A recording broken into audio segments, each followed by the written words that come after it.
আসসালামু আলাইকুম দর্শক, আমন্ত্রণ জানাচ্ছি জাগো স্পোর্টসে। সাথে আছে মারিয়াম হাবিবা। শুরুতেই জানিয়ে দেব সংবাদ শিরোনাম। 3 উইকেট নিয়ে ভাঙলেন সাকিবের রেকর্ড। মুস্তাফিজের রেকর্ডের রাতে জয় নিয়ে মাথা উঁচু করে বিদায় নিল দিল্লি। সাকিব রিশাদ মিরাজদের পিএসএল ফাইনাল আজ।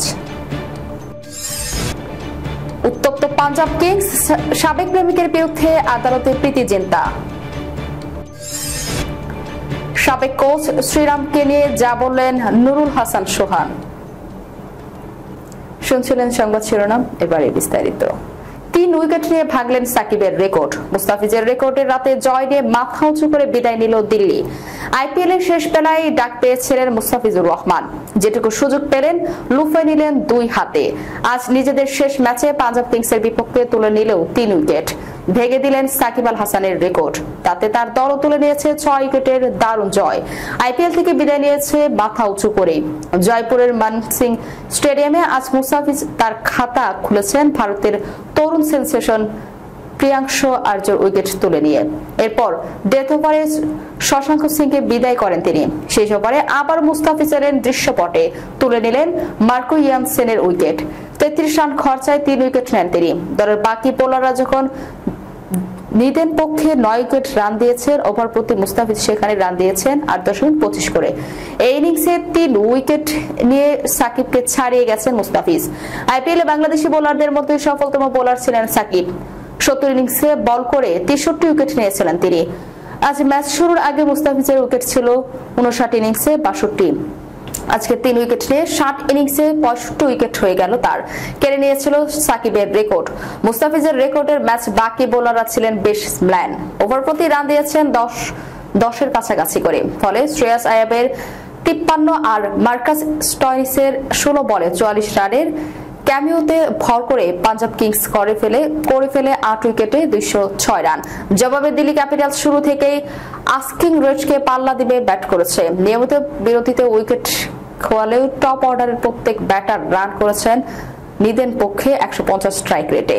শেষ দিকে 25 বলে 58 রানের ইনিংস ম্যাচের পার্থক্য করে দেয়। 3 বল বাকি থাকতে 6 উইকেটের বিশাল এক জয় তুলে নেয় দিল্লি ক্যাপিটালস। মেহেদী হাসান মিরাজ যখন পাকিস্তানের উড়াল দিলেন তখন অনেকের মনে প্রশ্ন উঠছিল, একটি ম্যাচের জন্য পাকিস্তান সুপার লিগের দল লাহোর কালান্দার্স তাকে দলে ফেরালো। ড্র অর টাই পজিশনে ছিল লাহোর, তবুও হাল ছাড়লো না। প্রথমে 4 নম্বর দল হিসেবে নিশ্চিত করে কোয়ালিফায়ার। সেখানে এলিমিনেটর ম্যাচে তাদের প্রতিপক্ষ করাচি কিংস। ম্যাচটা 6 উইকেটে জিতে লাহোর এগিয়ে যায় দ্বিতীয় কোয়ালিফায়ারে। এবার ফাইনালে ওঠার লড়াই। প্রতিপক্ষ ইসলামাবাদ ইউনাইটেড। এবার লাহোরের জয়, গন্তব্য স্বপ্নের ফাইনাল। প্রতিটি ম্যাচ ফাইনাল বানিয়ে প্রতিপক্ষকে নিজেদের সামনে দাঁড়াতে দেয়নি লাহোর। যে দলে আছে বাংলাদেশের 3 তারকা সাকিব আল হাসান, রিশাদ হোসেন ও মেহেদী হাসান মিরাজ। সাকিব পরিষদ ম্যাচ খেললেও শেষ 2 ম্যাচে ডাগ আউটে দলের জয় দেখেন মিরাজ। আজ পিএসএল এর শিরোপার ফয়সালা। লাহোরের প্রতিপক্ষ কোয়েটা গ্ল্যাডিয়েটর্স। বাংলাদেশের 3 তারকাকেই দেখা যাবে কিনা সেটা বিরাট প্রশ্নের। রিশাদ খেলবেন তা এক প্রকার নিশ্চিত। শেষ ম্যাচে বল হাতে দুটি ছড়িয়ে 3 উইকেট নিয়েছেন। সাকিবের ব্যাটিং পারফরমেন্স নিয়ে দোলাচলে থাকতে পারে টিম ম্যানেজমেন্ট। 3 ম্যাচ খেলেছেন, দুটিতেই তার ডাক। একটিতে ব্যাটিং প্রয়োজন পড়েনি। বোলিং এ 3 ম্যাচের শিকার 1 উইকেট। তবে বিগ ফাইনালে সাকিবের অভিজ্ঞতা নিশ্চিতভাবেই কাজে লাগাতে চাইবে লাহোর। সাকিব এখন পর্যন্ত 15টি টি20 ফাইনাল খেলেছেন।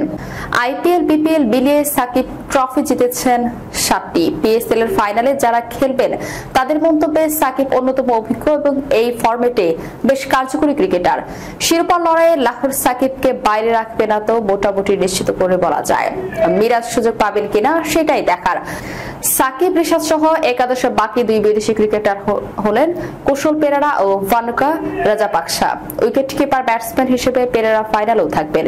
শেষ ম্যাচে 35 বলে 61 রানও করেছেন তিনি। রাজাপাকসাও দলের জয় রেখেছেন অবদান। শেষ ম্যাচে 13 বলে 22 ও প্রথম বলে 12 বলে 23 রান করেছেন। দ্রুত রান তোলায় কাজটাও ঠিকঠাক করেছেন বাহাতি ব্যাটসম্যান। তার জায়গায় মিরাজকে খেলানোর পক্ষে যুক্তি একটাই থাকতে পারে, মিরাজের থেকে বোলিং আদায় করা সম্ভব। দেশের বাইরে মিরাজের এখন ফ্র্যাঞ্চাইজি ক্রিকেট মাঠে নামা হয়নি। শিরোপা নির্ধারিত ম্যাচে মাঠে নামলে তা হবে বিরাট বিষয়। একদিকে বলিউডের সাবেক ডিভা, অন্যদিকে আইপিএল এর গ্ল্যামার গ্লিটসো মোড়ানো এক জনপ্রিয় ফ্র্যাঞ্চাইজি পাঞ্জাব কিংস। সব মিলিয়ে যেন এক জমজমাট সিনেমার চিত্রনাট্য। তবে এই গল্পের দৃশ্যপট মুম্বাইয়ের কোনো স্টুডিও নয়, আদালতে। কারণ পাঞ্জাব কিংসের কো-ওনার প্রীতি জিন্তা আইনি লড়াইয়ে নেমেছেন তারই সাবেক প্রেমিকের বিরুদ্ধে, এমনটাই জানায় ভারতের একাধিক গণমাধ্যম। কথা হচ্ছে কে হবেন বোর্ড মিটিং এর চেয়ারপারসন, আর তা নিয়ে পাঞ্জাবের বর্তমান থেকে সাবেক মালিকদের মধ্যে গড়ে উঠেছে উত্তেজনার বাউন্সার। প্রীতির অভিযোগ, গত 10 এপ্রিল তিনি স্পষ্টভাবে আপত্তি জানালেও বর্মন ও ওয়াদিয়া তার তোয়াক্কা না করে বেআইনিভাবে এক্সট্রাঅর্ডিনারি জেনারেল মিটিং ডেকে ফেলেন। ওই মিটিংয়ে নির্বাচন ছাড়াই বসিয়ে দেওয়া হয় নতুন অডিশনার ডিরেক্টর মুনিশ খান্নাকে। জানিয়ে প্রীতি জিন্তা আইপিএল ফ্র্যাঞ্চাইজি পাঞ্জাব কিংসের অন্যতম মালিক, সম্প্রতি কেপিএইচ ড্রিম ক্রিকেট প্রাইভেট লিমিটেড সহ মালিক মোহিত বর্মন ও নেসওয়াদিয়ার প্রতি প্রীতি জিন্তার সাবেক প্রেমিক 2005 থেকে 2009 সাল পর্যন্ত তাদের সম্পর্ক ছিল। বিরুদ্ধে চণ্ডীগড় আদালতে মামলা দায়ের করেছেন। প্রীতির মতে আইনি প্রক্রিয়া অনুসরণ করেনি। বিশেষ করে এই বৈঠক নতুন পরিচালক নিয়োগের বিষয়টি নিয়ে বিতর্ক সৃষ্টি হয়েছে। প্রীতির মতে এটি শুধু সিনেমার মতো নাটকীয় নয়, বরং সরাসরি কোম্পানির আইন লঙ্ঘন। তিনি আরো সহ পরিচালক বরণ পহলদ তখন নেসওয়াদিয়ার চেয়ারপারসন নিয়োগেও আপত্তি জানান। প্রস্তাব আসে যেন তাদের দুজনের একজন হন চেয়ারপারসন, কিন্তু মিটিং এ তৈরি হয় সমান ভোট বিভাজন, একটি স্থগিত হওয়ার পরিস্থিতি। তবু সিদ্ধান্ত চলে যায় ওয়াদিয়া বর্মনের দিকেই। এবার সেই লড়াই চালাচ্ছেন আইনি পথে। এই ঝামেলার শুনানি হবে 27 মে। দাবি যেন আদালত অবৈধভাবে নিয়োগ পাওয়া মুনিশ খান্নার উপর নিষেধাজ্ঞা জারি করেন এবং প্রীতির অনুপস্থিতিতে যেন আর কোনো মিটিং না হয়। পাঞ্জাব কিংসের মালিকানা এখন যেন কিংস সাইজ বিরুদ্ধে কেন্দ্রবিন্দু। 4 জন ডিরেক্টর প্রীতি জিন্তা, মোহিত বর্ণল, নেসওয়াদে এবং করণ পল, এদের মধ্যকার দ্বন্দ্ব যদি আরো বাড়ে তাহলে তা প্রভাব পড়তে পারে দলের মাঠের পারফরম্যান্সেও। জাতীয় দলের হয়ে নুরুল হাসান খেলেছেন বেশ কয়েক বছর ধরে, তবে কখনো নিয়মিত হতে পারেনি। এবার খেলছেন বাংলাদেশ এ দলের হয়ে। সদ্যসমাপ্ত নিউজিল্যান্ড এ দলের বিপক্ষে সাদা এবং লাল বলের সিরিজে দারুণ পারফর্ম করেছেন। আজ শেষ 4 দিনের ম্যাচ শেষে মিরপুর আসেন সংবাদ সম্মেলনে। সেখানে সোহান তুলে ধরেছেন 2022 সালের এক ঘটনা। এই সংস্কৃতিটা শুধু আমি বললাম, আরেকজন বলল, তাতেই পরিবর্তন করা যাবে না। এটার জন্য সবার সাহায্য প্রয়োজন। বাংলাদেশের ক্রিকেট সংস্কৃতির জন্য বিষয়টা গুরুত্বপূর্ণ। অনেকদিন জাতীয় দলের বাইরে যদি কেউ থাকে, আমি যদি একটা উদাহরণ দিই, 2022 সালে টি-20 বিশ্বকাপে আমাদের কোচ ছিলেন শ্রীরাম। আমি ওকে জিজ্ঞাসা করেছিলাম, ভারতের কোনো নতুন খেলোয়াড় এসেই রান পাচ্ছে, আমাদের সমস্যা কি?